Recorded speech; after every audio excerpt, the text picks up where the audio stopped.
أعوذ بالله من الشيطان الرجيم. بسم الله الرحمن الرحيم. هل أتاك حديث الغاشية؟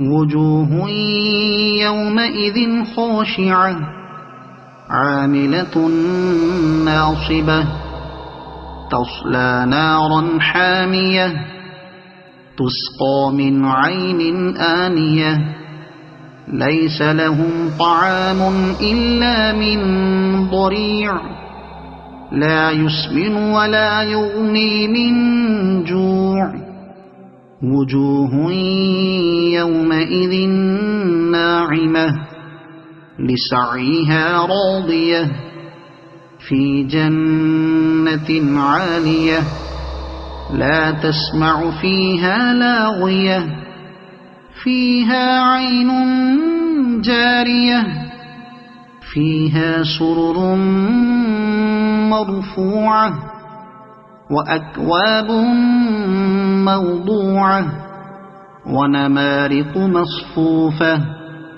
وزرابي مبثوثة أفلا ينظرون إلى الإبل كيف خلقت وإلى السماء كيف رفعت وإلى الجبال كيف نصبت وإلى الأرض كيف سطحت فذكر إنما أنت مذكر لست عليهم بمسيطر إلا من تولى وكفر فيعذبه الله العذاب الأكبر إن إلينا إيابهم ثم إن علينا حسابهم. صدق الله العظيم.